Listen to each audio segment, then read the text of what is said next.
Mga kabataan, mga OFWs, mga kapatid na naghahanap ng katotohanan sa gitna ng kadiliman ng politika.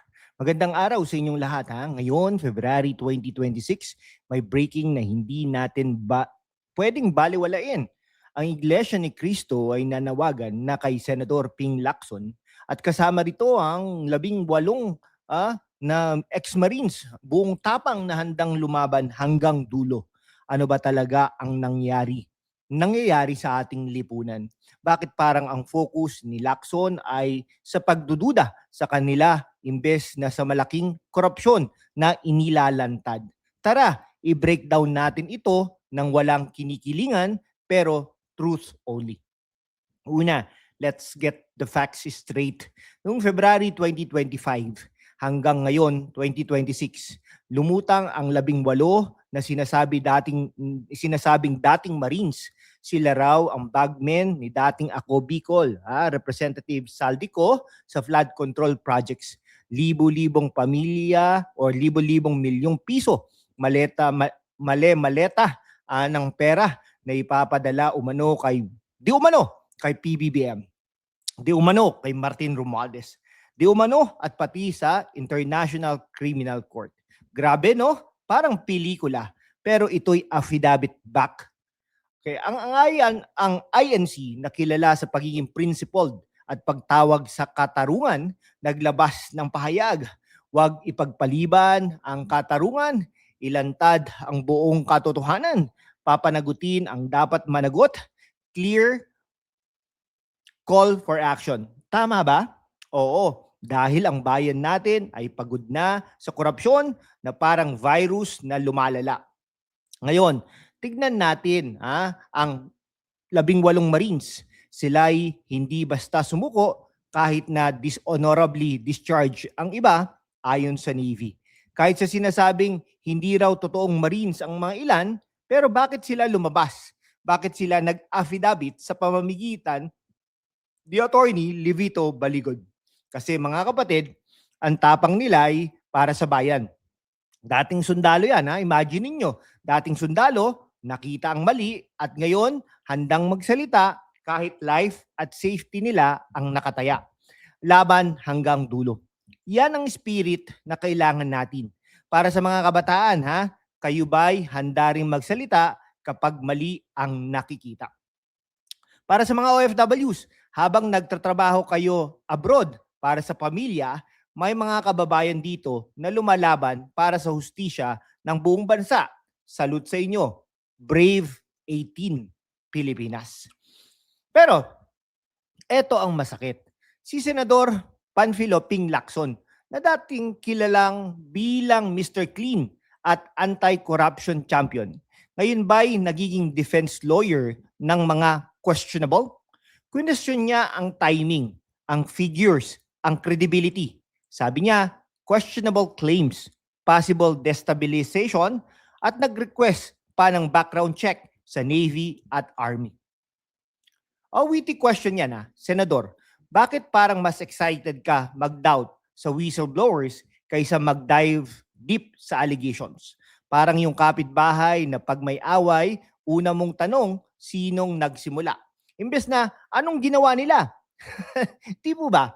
Sa tamang proseso, oo, verify sources. Pero kapag ang focus ay puro pag-discredit sa 18 na may affidavits na, habang ang INC mismo nananawagan na full exposure, parang delay tactic yan, di ba?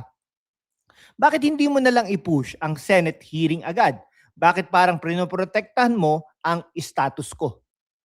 Navy confirmed some weren't Marines, pero karamihan may dishonorable discharge. Pero yun nga, bakit sila lumabas? Dahil siguro sa konsensya. At ang INC na walang political color daw, pero malakas ang boses nila sa moral issues, sumasang-ayon sa call for justice. Mga kababayan, sa mundo kung saan ang kasinungalingan ay nangingibabaw, ang katotohanan ang unang sinisikil. Pero kasama kayo, magpapatuloy tayo sa laban, walang takot, walang kinikilingan, at laging handa para sa bayan. Sumali na sa aking YouTube channel membership sa #WalkWithLan at tulungan natin ang channel na maabot ang 100,000 subscribers. Ang inyong suporta ang susi sa kalayaan natin para ipagpatuloy ang pagbabalita ng katotohanan. Salamat at kita-kits sa laban. O balik tayo sa issue. Flood control funds. Halos 1 trilyong piso umano na involved sa corruption. Cases na na-elevate na sa ombudsman at DOJ. Pero bakit parang ang bagal? INC nanawagan, tuldukan na ang malawakang katiwalian. Para sa mga kabataan, ito'y hindi lang politics. Ito'y pera ninyo, buwis ninyo na dapat para sa flood protection, hindi sa bulsa ng iilan. Para naman sa mga OFWs, yung remittances nyo ginagamit sa bayan, pero korupsyon ang pumipigil sa progress. Kaya importante ang mga tulad ng 18 Marines at suporta ng INC. Si Lacson parang chess player na puro defense. Pero ang bayan kailangan ng offense laban sa korupsyon. Checkmate time na ba? Ang INC ay hindi basta relihiyon. Sila ay moral compass sa lipunan. Nanawagan sila directly kay Lacson through statement na humihingi ng pananagutan. Bakit? Kasi pagdating sa hustisya, walang pinipili. At yan ang dapat nating sundin. Katotohanan over politics. Comment down below, Sino ang tama? INC at 18 Marines o ang pagdududa ni Senador Lacson? Be respectful,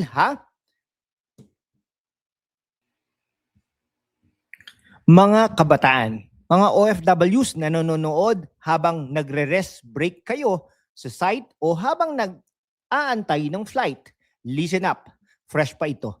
February 27, 2026 lang, ang Iglesia ni Cristo sa pamamagitan ni Brother Edwil Sabala muling nanawagan ng tunay na pananagutan sa flood control corruption. Sabi nila sa official statement, hanggang ngayon, wala pa rin konkretong solusyon sa korupsyon. Sa halip na ang mga salarin ang hanapin at usigin, ay mga nagbibigay ng impormasyon at tumitestigo laban sa kanila ang kinakasuhan at ginigipit. Grabe, no? Direkta nilang itinuro. Bakit ang mga whistleblowers like our brave 18 ex-Marines ang pinag-iinitan? Imbis na yung mga nagbulsa ng pera mula sa mahigit na 1 trilyong piso na flood control funds, INC mismo ang nagsabi. Ano pa bang ebidensya ang hinihintay para seryosohin ang pagtuntun sa masterminds ng katiwaliang ito?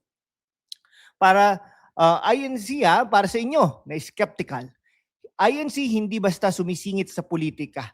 Kilala sila sa pagiging consistent sa moral stand mula rally noon hanggang ngayon. Paulit-ulit nilang hinihingi ang hustisya at ngayon, sa gitna ng mga bagong testimonies tungkol sa mga maletang pera, sila mismo ang nagsasabing huwag baliwalain ang mga testigo. Compare natin kay Senador Ping Lacson.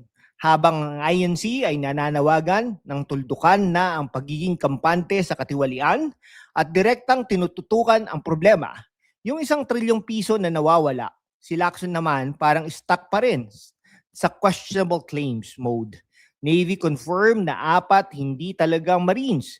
Karamihan, dishonorably discharged. Okay, verify yan. Pero bakit parang yun lang ang focus? Bakit hindi agad isubpina ang records ng DPWH, ng Saldico, o mag-hearing para marinig ang side ng 18? Parang si Senador ay naglalaro ng spot the flow sa whistleblowers, habang ang INC ay naglalaro ng spot the corruption sa sistema. Sinong mas malapit sa katotohanan? Ang mga dating sundalo na handang magsalita kahit delikado?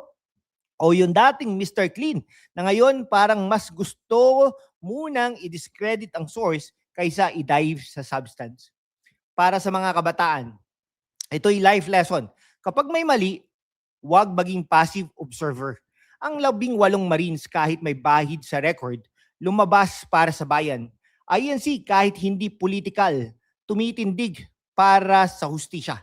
Kayo rin, sa comment section, sa shares, sa votes ninyo, someday, magiging bahagi kayo ng pagbabago.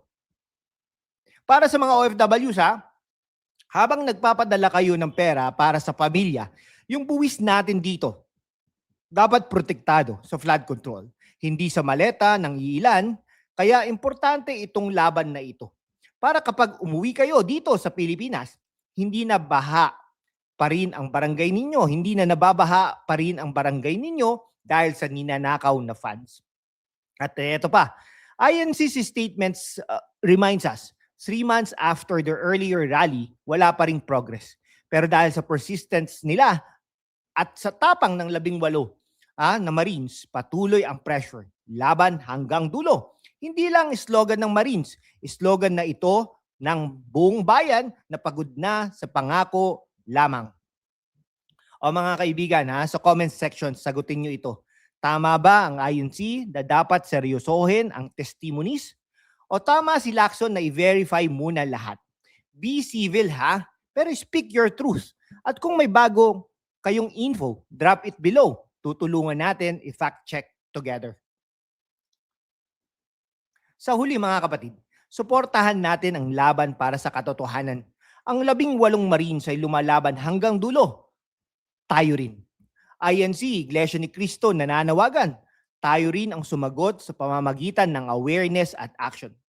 Mga kababayan, subscribe, like, share this video. Hit that bell para updated. At remember, ang bayan natin ay kailangan ng tapang, hindi takot. Salamat sa panonood. God bless at laban lang. Mabuhay ang Pilipinas.